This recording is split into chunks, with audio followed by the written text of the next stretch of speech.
ಅರ್ಜುನ ಈಗ ಅಂಬಾರಿಯನ್ನ ಹೊತ್ತು ಸಾಕ್ತಾ ಇದ್ದಾನೆ. ಇನ್ನು ಕೆಲವೇ ಹೊತ್ತಿನಲ್ಲಿ ಅಂದ್ರೆ 4:30ಕ್ಕೆ 4:31ರಿಂದ 4:57 ಒಳಗಿನ ಕುಂಭ ಲಗ್ನದಲ್ಲಿ ಚಿನ್ನದ ಅಂಬಾರಿಗೆ ಸಿಎಂ BS ಯಡಿಯೂರಪ್ಪ ಅವರು ಪುಷ್ಪಾರ್ಚನೆ ಚಾಮುಂಡೇಶ್ವರಿ ದೇವಿಗೆ ಪುಷ್ಪಾರ್ಚನೆಯನ್ನ ಸಲ್ಲಿಸಲಿದ್ದಾರೆ. ಆ ನಂತರ ಮೆರವಣಿಗೆ ಸಾಗಲಿದೆ. ಅರಮನೆ ಮುಂಭಾಗದಿಂದ ಬನ್ನಿ ಮಂಟಪದವರೆಗೂ ಆಲ್ಮೋಸ್ಟ್ 6 ಕಿಲೋಮೀಟರ್ ವರೆಗೂ ಕೂಡ ಈ ಒಂದು ಮೆರವಣಿಗೆ ಸಾಗುತ್ತೆ. ಈಗಾಗಲೇ ಕೆಲವೇ ಹೊತ್ತಿನಲ್ಲಿ ಸಿಎಂ BS ಯಡಿಯೂರಪ್ಪ ಅವರು ಪುಷ್ಪಾರ್ಚನೆಯನ್ನ ಕೂಡ ಮಾಡಲಿದ್ದಾರೆ. ಈಗಾಗಲೇ ಸ್ತಬ್ಧ ಚಿತ್ರತಂಡಗಳ ಒಂದು ಪ್ರದರ್ಶನ ಆಗ್ತಾ ಇದೆ, ಮೆರವಣಿಗೆ ಸಾಗ್ತಾ ಇದೆ, ಕಲಾ ತಂಡಗಳ ಮೆರವಣಿಗೆ ಕೂಡ ಆಗ್ತಾ ಇರೋದನ್ನು ನಾವು ಗಮನಿಸ್ತಾ ಇದ್ದೀವಿ. ಇನ್ನು ಇದೆಲ್ಲವೂ ಆದ ಮೇಲೆ ಸಂಜೆ ಬನ್ನಿ ಮಂಟಪದಲ್ಲಿ ಪಂಚಿನ ಕವಾಯತು ಕೂಡ ನಡೆಯಲಿದೆ. ಆದ್ರೆ ಈಗಾಗಲೇ ನಾವು ಗಮನಿಸ್ತಾ ಇದ್ದೀವಿ, ಇಡೀ ಒಂದು ಮೈಸೂರು ಜನರಿಂದ ತುಂಬಿ ತುಳುಕ್ತಾ ಇರೋದನ್ನು ನಾವು ಗಮನಿಸ್ತಾ ಇದ್ವಿ. ಇಡೀ ವಿಶ್ವದಾದ್ಯಂತ ದಸರಾ ಹಬ್ಬದ ಆಚರಣೆ ಒಂದ್ ಕಡೆ, ಈ ಒಂದು ಜಂಬೂ ಸವಾರಿ ಈಗಲೂ ಕೂಡ ಅತ್ಯಂತ ಮಹತ್ವವನ್ನು ಪಡೆದುಕೊಂಡಿದೆ. ಯಾಕಂದ್ರೆ ರಾಜರ ಆಳ್ವಿಕೆ ನಡೆಸುವಂತಹ ಸಂದರ್ಭದಲ್ಲಿ ಯಾವ ರೀತಿಯಾಗಿ ಮೈಸೂರು ದಸರಾವನ್ನ ಆಚರಣೆ ಮಾಡಲಾಗ್ತಾ ಇತ್ತು, ಅದೇ ರೀತಿಯಾದಂತಹ ಪ್ರತಿನಿಧಿಸುವಂತಹ ಕೆಲಸ ಈಗಲೂ ಕೂಡ ಮೈಸೂರಲ್ಲಿ ಆಗ್ತಾ ಇದೆ. ಈ ಹಿಂದೆ ಕೂಡ ರಾಜರನ್ನ ಅಂಬಾರಿಯಲ್ಲಿ ಕೂರಿಸಿಕೊಂಡು ಮೆರವಣಿಗೆ ಮಾಡಲಾಗ್ತಾ ಇತ್ತು. ಆ ನಂತರ ಈಗ ನಾಡ ದೇವತೆ ಅಧಿದೇವತೆ ಆಗಿರುವಂತಹ ಚಾಮುಂಡೇಶ್ವರಿ ದೇವಿಯನ್ನ ಅಂಬಾರಿಯಲ್ಲಿ ಕೂತು ಮೆರವಣಿಗೆ ಮಾಡಲಾಗುತ್ತೆ. ಈಗಾಗಲೇ ನಾವು ಗಮನಿಸಿದ್ವಿ, 10 ದಿನಗಳ ಕಾಲ ರಾಜಮಂತ ಖಾಸಗಿ ದರ್ಬಾರ್ ಮುಗಿದು ಇವತ್ತು 10ನೇ ದಿನ ಅಂದ್ರೆ ನವರಾತ್ರಿ ಮುಗಿದು 10ನೇ ದಿನ ನಡೆದಿದೆ. ನಾವು ಗಮನಿಸ್ತೀವಿ, ಒಂದು ಕಡೆ ಈಗಾಗಲೇ ಅರ್ಜುನ ಈ ಸಲ ಕೂಡ 8ನೇ ಬಾರಿಗೆ ಅಂಬಾರಿಯನ್ನ ಹೊಡ್ತಾ ಇದ್ದಾನೆ. ಅವನ ಜೊತೆಗೆ ಈಗ ಹೆಣ್ಣಾನೆಗಳು ಕೂಡ ಇರುತ್ತೆ ಅಂತ ಹೇಳಿ, ಅಂದ್ರೆ ಕಂಟ್ರೋಲಿಂಗ್ ಸಲುವಾಗಿ ಇರುವಂತದ್ದು. ಹೇಗೆ ಹೆಣ್ಣಾನೆಗಳು ಅರ್ಜುನನ ಪಕ್ಕದಲ್ಲಿ ಇರಲಿಲ್ಲ ಅಂದ್ರೆ ಅರ್ಜುನ ಮಾತು ಕೇಳೋದಿಲ್ಲ. ಈ ಹೆಣ್ಣಾನೆಗಳು ಅರ್ಜುನ ಸ್ವಲ್ಪ ದಾರಿ ತಪ್ಪಿದ್ರೆ ಮೈಯಿಂದ ಗುದ್ದುತ್ತೆ, ಎರಡು ಕಡೆ ಇರ್ತಕ್ಕಂಥದ್ದು. ಇದಕ್ಕೆ ಕುಮ್ಮಿ ಆನೆಗಳು ಅಂತ ಹೇಳ್ತಾರೆ. ವಿಜಯ ಮತ್ತು ಕಾವೇರಿ ಅಂತಕ್ಕಂಥ ಆನೆಗಳು. ಈ 3 ಆನೆಗಳ ಕಾಂಬಿನೇಷನ್ ಇದೆ ನೋಡಿ, ಇದು ಪ್ರಪಂಚದಲ್ಲಿ ಯಾವ ರಾಷ್ಟ್ರದಲ್ಲಿ ಇಂಥ ಕಾಂಬಿನೇಷನ್ ಸಿಕ್ಕೋದಿಲ್ಲ. ಅಷ್ಟು ಅದ್ಭುತವಾದ, ಅಷ್ಟು ವೈಭವಯುತವಾಗಿರ್ತಕ್ಕಂಥ ಒಂದು ಕಾಂಬಿನೇಷನ್ ಇದೆ. ಈ ಕಾಂಬಿನೇಷನ್ ನಲ್ಲಿ ಈ 3 ಒಂದೇ ಸಮವಾಗಿ ಜಂಬೂ ಸವಾರಿವರೆಗೂ ಪ್ರಯಾಣ ಮಾಡುತ್ತೆ. ಈ ಕಾವೇರಿ ಮತ್ತು ವಿಜಯ ಅಂತಕ್ಕಂಥ ಆನೆಗಳಿಗೆ ಬಹಳ ಅನುಭವ ಇದೆ ಕುಮ್ಮಿ ಕೆಲಸ ಮಾಡಿ. ಇದು ಅರ್ಜುನನನ್ನ ಸರಿಯಾಗಿ ಅಂಬಾರಿ ಹೊತ್ತುಕೊಂಡು 6 ಕಿಲೋಮೀಟರ್ ದೂರ ಪ್ರಯಾಣ ಮಾಡೋದಿಕ್ಕೆ ಇವು ಸಹಾಯ ಮಾಡ್ತಕ್ಕಂಥ ಹೆಣ್ಣಾನೆಗಳು. 2 ಆನೆಗಳು. ಮೊದಲು ನಾವು ಚಾಮುಂಡೇಶ್ವರಿ ದೇವಿಗಿಂತ ಅಂದ್ರೆ ಮೊದಲು ರಾಜ ಪ್ರತ್ಯಕ್ಷ ದೈವ ಅಂತ ಅಂದ್ಕೊಂಡವರು. ಸೊ ರಾಜನನ್ನೇ ನಾನ್ ನೋಡ್ದಂಗೆ 66ರಲ್ಲಿ ಜಯಚಾಮರಾಜ ಒಡೆಯರ್ ಅವರು ಅಂಬಾರಿಯಲ್ಲಿ ಕುಳಿತು ಬರೋರು. ಜನ ಎಲ್ಲ ಕಾತುರ ದೃಷ್ಟಿಯಿಂದ ಕಾಯ್ತಾ ಇದ್ರು, ಯಾವ ಮಹಾರಾಜರು ಬರ್ತಾರೋ ಅಂತ. 2 ಕಡೆಗಳಲ್ಲೂ ಚಪ್ಪರವನ್ನು ಹಾಕಿ ಅಲ್ಲಿ ಅವರ ಭಾವಚಿತ್ರವನ್ನಿಟ್ಟು ಅದಕ್ಕೆ ಹಾರವನ್ನು ಹಾಕಿ ಕೈಯಲ್ಲಿ ಒಂದು ಹಾರವನ್ನು ಹಿಡ್ಕೊಂಡು ಕಾಯ್ತಾ ಇರೋರು.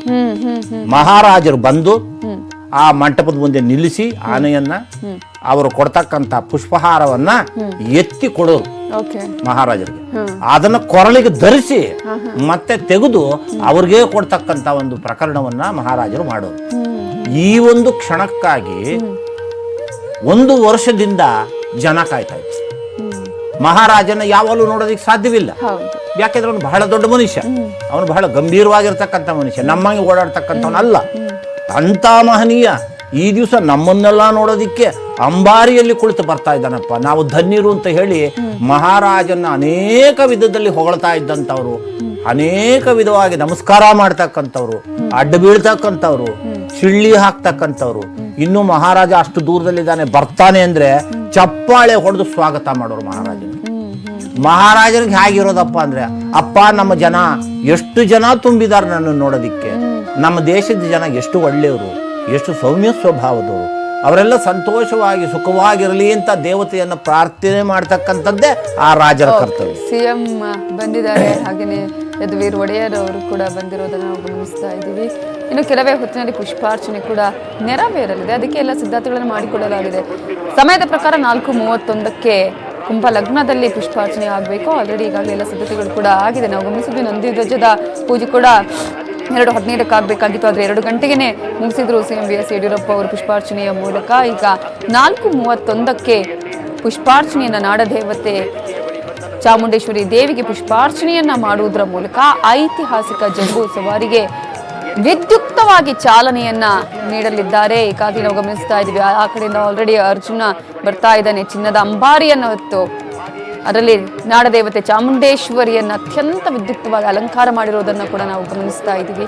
ಅಲಂಕಾರದ ಬಗ್ಗೆ ನಾವು ಮಾತನಾಡೋದಾದ್ರೆ ಚಾಮುಂಡೇಶ್ವರಿಗೆ ಈ ಥರದ್ದೇ ಅಲಂಕಾರ, ಈ ಥರದ್ದೇ ಸೀರೆ ಆ ಥರ ಇದೆಯಾ?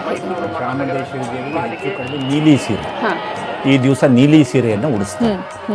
ಆ ಸೀರೆಯನ್ನ ಮೊದಲು ಯಾರ್ಯಾರೋ ಕೊಡೋರು, ಪುಷ್ಪಾರ್ಚನೆ ಆಗ್ತಾ ಇದೆ ಈಗ ಯಡಿಯೂರಪ್ಪನವರು ಅವರ ಸಹಪಾಠಿಗಳು ಚಾಮುಂಡಿ ತಾಯಿಗೆ ಪುಷ್ಪಾರ್ಚನೆ ಮಾಡ್ತಾ ಇದ್ದಾರೆ.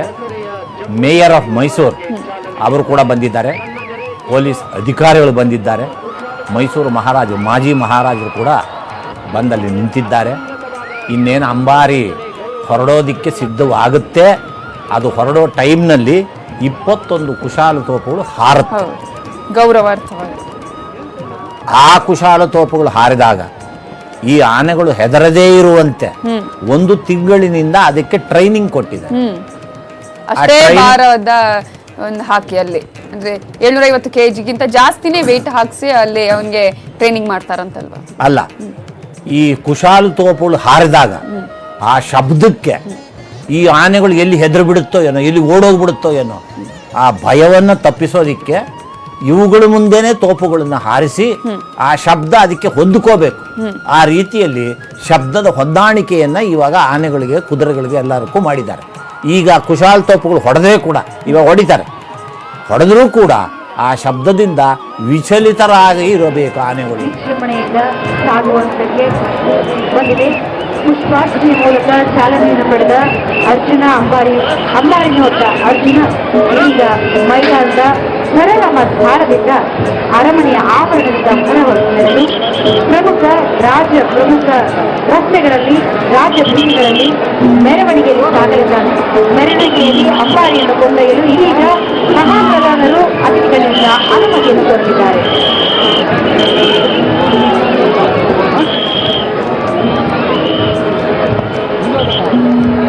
ಕಮಾಂಡರ್ ಸವಾಯಿನ ಮುಖ್ಯಸ್ಥ ಸವಾಯಿನ ಪ್ರಧಾನ ದಂಡನಾಯಕ ಶ್ರೀ ಶೈಲೇಂದ್ರ ಅಂಬಾರಿಯನ್ನ ಮೆರವಣಿಗೆಯ ಮುಖಾಂತರ ಬನ್ನಿ ಮಂಟಪಕ್ಕೆ ಕರೆದುಕೊಂಡು ಹೋಗಲು ಅನುಮತಿಯನ್ನ ತಮ್ಮಲ್ಲಿ. ಚಾಮುಂಡಿಯ ಉತ್ಸವ ಮೂರ್ತಿ ಇರುವಂತಹ ಅಂಬಾರಿಗೆ ಪುಷ್ಪಾರ್ಚನೆಯನ್ನ ಮಾಡಿದ್ದಾರೆ ಈಗ ಸಿಎಂ BS ಯಡಿಯೂರಪ್ಪ, ಹಾಗೆ ಯದುವೀರ್ ಒಡೆಯರ್ ಅವರು, ಮೇಯರ್, ಹಾಗೆಯೇ ಪೊಲೀಸ್ ಅಧೀಕ್ಷಕರು ಕೂಡ ಈಗಾಗಲೇ ಪುಷ್ಪಾರ್ಚನೆ ಮಾಡೋದಕ್ಕೆ ವಿದ್ಯುಕ್ತವಾಗಿ ಚಾಲನೆಯನ್ನ ನೀಡಲಾಗಿದೆ. ಇನ್ನು ಅಂಬಾರಿ 6 ಕಿಲೋಮೀಟರ್ವರೆಗೂ ಕೂಡ ಸಾಗಲಿದೆ. ಬನ್ನಿ ಮಂಟಪದವರೆಗೂ ಕೂಡ ಸಾಗುವಂತಹ ಒಂದು ದೃಶ್ಯವನ್ನ ನೋಡೋದಕ್ಕೆ ಎಲ್ಲರೂ ಕೂಡ ರೋಮಾಂಚನಕಾರಿಯಾಗಿ ಕಾಯ್ತಾ ಇರೋದನ್ನು ನಾವು ಗಮನಿಸಿದ್ವಿ. ಚಾಮುಂಡೇಶ್ವರಿಗೆ ಸಿಎಂ BSY ಆಲ್ರೆಡಿ ಪುಷ್ಪಾರ್ಚನೆಯನ್ನು ಮಾಡುವುದರ ಮೂಲಕ ಚಾಲನೆ ದೊರೆತಿದೆ. ಎಲ್ಲಾ ಒಂದು ಮೈಸೂರಿನ ಅರಮನೆಯ ಮುಂಭಾಗ ಆಗಿರುವುದು ಎಲ್ಲಾ ಕಡೆಯಲ್ಲೂ ಜನ ಸಾಗರವೇ ಸೇರಿದೆ. ಒಂದ್ ಕಡೆ ಈಗಾಗಲೇ ಸ್ತಬ್ಧ ಚಿತ್ರಗಳನ್ನ ನಾವು ಗಮನಿಸಿದ್ವಿ, ಮತ್ತೊಂದ್ ಕಡೆ ಜಾನಪದ ಕಲಾ ತಂಡಗಳ ಪ್ರದರ್ಶನ ಗಮನಿಸಿದ್ವಿ. ಈಗ ಆನೆಗಳ ಜೊತೆಗೆ ಅಂಬಾರಿಯನ್ನ ಹೊತ್ತಿರುವಂತಹ ಅರ್ಜುನ 8ನೇ ಬಾರಿಗೆ ಈ ಸಲ ಅಂಬಾರಿಯನ್ನ ಹೊತ್ತಿದ್ದಾನೆ. ಅರ್ಜುನ ಆತನ ಜೊತೆಗೆ ವಿಜಯ ಮತ್ತು ಕಾವೇರಿ ಅನ್ನುವಂತಹ ಎಡಭಾಗದ ಬಲಭಾಗದಲ್ಲಿ ಆನೆಗಳಿರೋದನ್ನು ನಾವು ಗಮನಿಸಿದ್ವಿ. ಅನೇಕ ಆನೆಗಳು ಇರೋದನ್ನು ಕೂಡ ನಾವು ನೋಡ್ತಾ ಇದ್ವಿ ಜನಸಾಗರದ ಮಧ್ಯೆ. ಹಾಗೆಯೇ ಪೊಲೀಸ್ ಅವರ ಒಂದು ಈಗಾಗಲೇ ನಾವು ಹೇಳಿದ್ವಿ ಕುಶಾಲತೋಪು ಸಿಡಿಸಿ ಇದಕ್ಕೆ ಒಂದು ವಿದ್ಯುಕ್ತ ಚಾಲನೆಯನ್ನು ಕೂಡ ನೀಡಲಾಗತ್ತೆ ಅನ್ನೋದನ್ನ. ಸೊ ಒಂದು ರೀತಿಯಲ್ಲಿ ಪ್ರತಿಯೊಂದು ಕೂಡ ಅದೇ ಸಂಪ್ರದಾಯದ ತರನೇ ನಡಿಬೇಕಾಗತ್ತೆ ಅಂತ ಹೇಳಿ, ಯಾವ್ದಾದ್ಮೇಲೆ ಯಾವುದು, ಹೇಗೆ, ಏನು ಅಂತ ಹೇಳಿ. ಸೊ ಆ ನಂತರ ಇನ್ನು ಮೆರವಣಿಗೆ ಮಾತ್ರನಾ ಹೇಗೆ ಅಂತ ಹೇಳಿ? ಈಗ ಬರೀ ಮೆರವಣಿಗೆ ಮಾತ್ರ. ಈಗ ನ್ಯಾಯವಾಗಿ 4:15 ಗಂಟೆ ಲಗ್ನ ಅಂತ ಕೊಟ್ಟಿದೆ. ಹೌದು, ಆಲ್ರೆಡಿ ಈಗಲೇ 4:15 ಗಂಟೆಗೆ ಚಾಲನೆ ಆಗಿದೆ. ಆದ್ರಿಂದ ಕೊಟ್ಟಿರ್ತಕ್ಕಂಥ ಲಗ್ನದಲ್ಲಿ ಸ್ವಲ್ಪ ಬದಲಾವಣೆ ಆಗಿರಬೇಕು. ಬದಲಾವಣೆ ಆಗಿ ಅದಕ್ಕೆ ಅನುಗುಣವಾಗಿ ಈ ದಿವಸ ಆ ಆನೆಗಳಿಗೆ ಪುಷ್ಪಾರ್ಚನೆ ಆಗಿರಬೇಕು. ಆಗಲೇ ಅರ್ಜುನ ಅಂಬಾರಿಯನ್ನು ಹೊತ್ತು ತನ್ನ ಗಜನಡಿಗೆಯಿಂದ ನಿಧಾನವಾಗಿ ಬರ್ತಾ ಇದ್ದಾನೆ. ಈ ಸಮಯದಲ್ಲಿ ಕುಶಾಲತೋಪುಗಳು ಹಾರಬೇಕು, ಇನ್ನು ಹಾರಲಿಲ್ಲ. ಅದು ಯಾಕೆ ಹಾರಲಿಲ್ಲ ಅಂತಕ್ಕಂಥದ್ದು ನಮಗೆ ಗೊತ್ತಿಲ್ಲ. ಇನ್ನು ಅರ್ಜುನನ ಕೆಲಸ ಏನಪ್ಪ ಅಂದ್ರೆ, ರಾಜಗಂಭೀರದಲ್ಲಿ ರಸ್ತೆಯ ಮೇಲೆ ನಡೆದುಕೊಂಡು ಹೋಗಿ ತನ್ನ ಮೇಲೆ ಹೊತ್ತಿರ್ತಕ್ಕಂಥ ಅಂಬಾರಿಯನ್ನು ಸುರಕ್ಷಿತವಾಗಿ 6 ಕಿಲೋಮೀಟರ್ ದೂರದಲ್ಲಿರ್ತಕ್ಕಂಥ ಜಂಬೂ ಸವಾರಿಯ ಮಂಟಪಕ್ಕೆ ತಲುಪಿಸಬೇಕಾಗಿರ್ತಕ್ಕಂಥದ್ದು. ಒಳಗಡೆ ಇರತಕ್ಕಂಥ ಚಾಮುಂಡಿ ತಾಯಿ ಇಲ್ಲಿ ತುಂಬಿರ್ತಕ್ಕಂಥ ಸಮಸ್ತ ಜನಸ್ತೋಮಕ್ಕೂ ಸಹಾಯವನ್ನು ಮಾಡ್ತಕ್ಕದ್ದೇ ಅಲ್ಲದೆ, ಅವರಿಗೆ ಆಶೀರ್ವಾದವನ್ನು ಮಾಡ್ತಕ್ಕಂಥದ್ದೇ ಅಲ್ಲದೆ, ಮಳೆ ಬೆಳೆಗಳು ಸುಭಿಕ್ಷವಾಗಿ ಬಂದು ಜನತೆಯೆಲ್ಲ ಸಂತೋಷವಾಗಿದ್ದು, ಎಲ್ಲರೂ ಆನಂದವಾಗಿದ್ದು, ಆರೋಗ್ಯವಾಗಿದ್ದು ತಮ್ಮ ಹೆಣ್ಣು ಮಕ್ಕಳಿಗೆ ವಿವಾಹವಾಗತಕ್ಕಂಥ ಪರಿಸ್ಥಿತಿ ಬಂದು ಗಂಡು ಮಕ್ಕಳು ವಿದ್ಯಾವಂತರಾಗತಕ್ಕಂಥ ಪರಿಸ್ಥಿತಿ ಬಂದು ಎಲ್ಲರನ್ನೂ ಕಾಪಾಡತಕ್ಕಂಥ ಏಕಮೇವಾದ್ವಿತೀಯವಾಗಿರ್ತಕ್ಕಂಥ ದೇವತೆ ಚಾಮುಂಡಿ ದೇವಿ ಈ ದಿವಸ ಭವ್ಯವಾಗಿರ್ತಕ್ಕಂಥ ದಿವ್ಯವಾಗಿರ್ತಕ್ಕಂಥ ಈ ಅಂಬಾರಿಯಲ್ಲಿ ಗಜನಡಿಗೆಯಲ್ಲಿ ಹೊರಟಿದ್ದಾಳೆ. ಅವಳನ್ನು ನೋಡ್ತಕ್ಕಂಥದ್ದೇ ನಮ್ಮ ಪುಣ್ಯ, ಅವಳನ್ನು ಕಾಣತಕ್ಕಂಥದ್ದೇ ನಮ್ಮ ಪುಣ್ಯ, ಅವಳನ್ನು ಹೊಗಳತಕ್ಕಂಥದ್ದೇ ನಮ್ಮ ಪುಣ್ಯ ಅಂತ ನಾವು ತಿಳಿದುಕೊಂಡು ಈ ದಿವಸ ಈ ದಸರಾ ಮೆರವಣಿಗೆಯಲ್ಲಿ ನಾವು ಪಾಲ್ಗೊಂಡು ನಮ್ಮ ಜೀವನ ಸಾರ್ಥಕವಾಗಿದೆ ಅಂತ ನಾವು ಅಂದುಕೊಳ್ತಕ್ಕಂಥ ಒಂದು ಸಂದರ್ಭವನ್ನು ನಾವು ಈಗ ನೋಡ್ತಾ ಇದ್ದೀವಿ. ಇನ್ನು ಆ ನಂತರ ಅವುಗಳ ಹಿಂಭಾಗದಲ್ಲಿ ನಾವು ಗಮನಿಸೋದಾದ್ರೆ ಒಂದ್ ಕಡೆ ಸ್ತಬ್ಧಚಿತ್ರಗಳಾಯ್ತು. ಆ ನಂತರ ಈಗಾಗಲೇ ನಾವು ಗಮನಿಸಬಹುದು ಇಂಗ್ಲಿಷ್ ಬ್ಯಾಂಡ್ ಆಗಿರ್ಬೋದು, KSRP ಮೌಂಟೆಡ್ ಕಂಪನಿ ಮತ್ತೆ ಸ್ತಬ್ಧಚಿತ್ರಗಳು, ಪೊಲೀಸ್ ಅಶ್ವದಳ ಪ್ರಧಾನ ದಳಪತಿಯಾಗಿರುತ್ತೆ. ಹಾಗೆಯೇ ಮತ್ತೊಂದ್ ಕಡೆ ನಾವು ಗಮನಿಸೋದ್ರೆ ಹಿಂಭಾಗದಲ್ಲಿ ಪೊಲೀಸ್ ಅಶ್ವದಳ ಇರುತ್ತೆ, KSRP ಇರುತ್ತೆ, ಫಿರಂಗಿ ಗಾಳಿಗಳಿರುತ್ತೆ, ಅರಣ್ಯ ಇಲಾಖೆಯ ವೈದ್ಯರ ತಂಡ ಕೂಡ ಇರುತ್ತೆ, ಹಾಗೆಯೇ ಅಗ್ನಿಶಾಮಕ ತಂಡ, ತುರ್ತು ಚಿಕಿತ್ಸಾ ವಾಹನಗಳು ಕೂಡ ಇದರ ಹಿಂಭಾಗದಲ್ಲಿ ಇರೋದನ್ನು ನಾವು ಗಮನಿಸ್ತೀವಿ. ಯಾಕಂದ್ರೆ ಆನೆಗಳು ಒಂದ್ ಕಡೆ ಈಗಾಗಲೇ ಮೆರವಣಿಗೆಯಲ್ಲಿ ಸಾಕ್ತಾ ಇದೆ, ಮತ್ತೊಂದು ಕಡೆ ಮೆರವಣಿಗೆಯ ಉದ್ದಕ್ಕೂ ಜನಸಾಗರ ಇರೋದನ್ನು ಕೂಡ ನಾವು ಗಮನಿಸಬಹುದು. ಅಂಬಾರಿಗೆ ಈಗಾಗಲೇ ನಾವು ಗಮನಿಸ್ತಾ ಇದ್ವಿ ಯಾವ ರೀತಿಯಾಗಿ ಅಂಬಾರಿಯನ್ನು ಕಟ್ಟಲಾಗಿದೆ ಅಂತ ಹೇಳಿ. ಈ ಸಲ 2 ಹಗ್ಗಗಳು ನಮಗೆ ಕಾಣೋದಕ್ಕೂ ಕೂಡ ಸಿಗ್ತಾ ಇದೆ. ಅಂದ್ರೆ ಒಂದ್ ರೀತಿಯಲ್ಲಿ ಅದನ್ನ ಕಟ್ಕೊಂಡೆ ಹಂಗೆ ಸಾಕ್ತಾ ಇದ್ದಾರೆ ಅಂತ ಹೇಳಿ. ಸೊ ವಾಲಿದ ರೀತಿಯಲ್ಲೇ ಕಾಣಿಸ್ತಾ ಇದೆ. ಅದನ್ನು ಚೇಂಜ್ ಮಾಡಿ ಹಿಂದಿನ ವರ್ಷಗಳಲ್ಲಿ ನಾವು ಗಮನಿಸಿದ್ರೆ ಸ್ವಲ್ಪ ಬದಲಾವಣೆ ಮಾಡಿ ಅಥವಾ ಮತ್ತೆ ಅದನ್ನ ತೆಗೆದು ಹೊಸದಾಗಿ ಮತ್ತೆ ಕಟ್ತಾ ಇದ್ರು. ಈ ಸಲ ಹಾಗೆ ಕಂಟಿನ್ಯೂ ಆಗ್ತಾ ಇದೆಯಲ್ವಾ ಅಂತ ಅದನ್ನ ಒಂದು ಪ್ರದೇಶದಲ್ಲಿ ನಿಲ್ಲಿಸ್ಕೊಳ್ತಾರೆ. ಅದನ್ನೊಂದು ಪ್ರದೇಶದಲ್ಲಿ ನಿಲ್ಲಿಸ್ಕೊಂಡು ಆ ಅಂಬಾರಿಯನ್ನು ಸರಿಯಾಗಿ ಬಿಗಿಸ್ತಾರೆ. ಇವಾಗ ಈ ಕಡೆ ಬಲಗಡೆಯಿಂದ 2 ಹಗ್ಗಗಳನ್ನು ಹಾಕಿ ಆ ಅಂಬಾರಿಯನ್ನ ನಿಯಂತ್ರಣ ಮಾಡ್ತಾ ಇದ್ದಾರೆ. ಅದನ್ನ ಒಂದು ಸೂಕ್ತವಾಗಿರ್ತಕ್ಕಂಥ ಪ್ರದೇಶದಲ್ಲಿ ಕರ್ಕೊಂಡು ಹೋಗಿ ನಿಲ್ಲಿಸಿ ಅದನ್ನ ಸರಿಯಾಗಿ ಕಟ್ಟತಕ್ಕಂಥ ಕಾರ್ಯಕ್ರಮ ಮಾಡ್ತಾರೆ. ನೇರವಾಗಿ ಅಲ್ಲಿಂದನೇ ಮಾಡಲ್ಲ, ಅದಕ್ಕೊಂದು ಪ್ರದೇಶ ಬೇಕು. ಅದಕ್ಕೆ ಕರ್ಕೊಂಡು ಹೋಗ್ತಾ ಇದ್ದಾರೆ. ಅಲ್ಲಿಗೆ ಕರ್ಕೊಂಡು ಹೋಗಿ ಅಲ್ಲಿ ಅದನ್ನ ಸರಿ ಮಾಡ್ತಾರೆ. ನೋಡಿ, ಅಂಬಾರಿ ವಾಲಿದೆ, ಅದನ್ನ ಭದ್ರ ಮಾಡ್ತಾರೆ. ಅದನ್ನ ಭದ್ರ ಮಾಡಿ ಆಮೇಲೆ ಮುಂದಕ್ಕೆ ಮೆರವಣಿಗೆಯನ್ನ ಚಾಲನೆ ಮಾಡ್ತಾರೆ. ಅಂದ್ರೆ ಒಂದು ರೀತಿಯಲ್ಲಿ ಈ ಹಿಂದೆ ವರ್ಷಗಳಲ್ಲಿ ಅಂದ್ರೆ ಎಲ್ಲಿ ಅಂಬಾರಿ ಕಟ್ಟುವಂತ ಸ್ಥಳ ಇತ್ತು ಅಲ್ಲೇ ಕಟ್ಟುವಂತ ಅಲ್ಲೇ ಬದಲಾವಣೆ ಮಾಡಿ ಮತ್ತೆ ಶುರುವಾಗಿ ಹೊಸದಾಗಿ ಕಟ್ಟಿ ಮತ್ತೆ ಮೆರವಣಿಗೆ ಆರಂಭ ಮಾಡೋರು. ಈ ಅಂಬಾರಿ ಕೂತ್ಕೊಳ್ಳೋದು ಅಂದ್ರೆ ಬೆನ್ನಿನ ಮೇಲೆ ಬಹಳ ಕಷ್ಟ.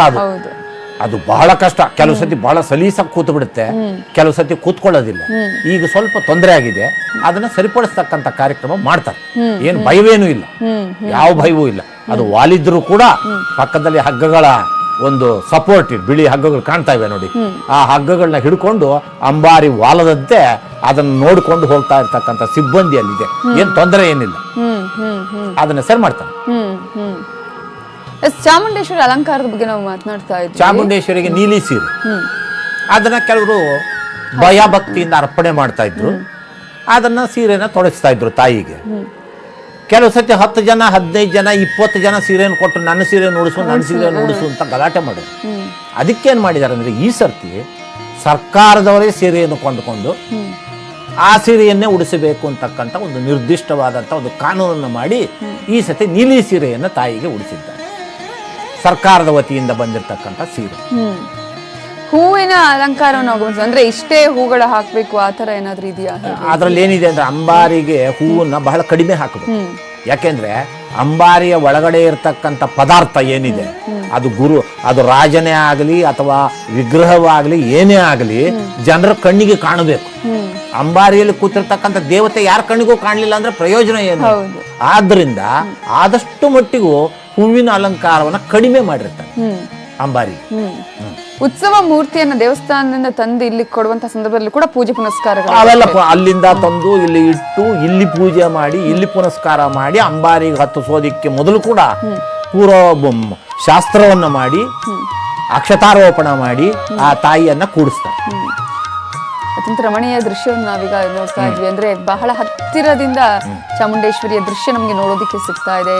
ನ್ಯೂಸ್ 18 ಕನ್ನಡ ನೋಡ್ತಾ ಇರುವಂತಹ ಎಲ್ಲ ಜನರಿಗೂ ಕೂಡ ನಾವು ಗಮನಿಸಬಹುದು, ಈಗಾಗಲೇ ವೀಕ್ಷಕರಿಗೆ ಚಾಮುಂಡೇಶ್ವರಿಯ ದರ್ಶನವನ್ನ ಮಾಡಿಸ್ತಾ ಇದೀವಿ. ಯಾಕಂದ್ರೆ ಎಲ್ಲರೂ ಕೂಡ ಅತ್ಯಂತ ಕಾತರದಿಂದ ಕಾಯ್ತಾ ಇರ್ತಾರೆ. ಎಷ್ಟೋ ಜನ ಹೋಗೋದಿಕ್ಕೆ ಸಾಧ್ಯ ಆಗೋದಿಲ್ಲ, ಅಂಥವರಿಗೆ ಟಿವಿಯ ಮೂಲಕ ಚಾಮುಂಡೇಶ್ವರಿಯ ದರ್ಶನವನ್ನ ಮಾಡಿಸುವಂತಹ ಪ್ರಯತ್ನ ಈಗಾಗಲೇ ನಾವು ನೋಡ್ತಾ ಇದೀವಿ. ಜನಸಾಗರ ಯಾವ ರೀತಿಯಾಗಿ ಸಾಗ್ತಾ ಇದೆ ಅಂತ ಹೇಳಿ ಕುಶಾಲ ತೋಪು ಸಿಡಿಸಬೇಕಾಗಿತ್ತು, ನೀವು ಹೇಳಿದ್ರಿ.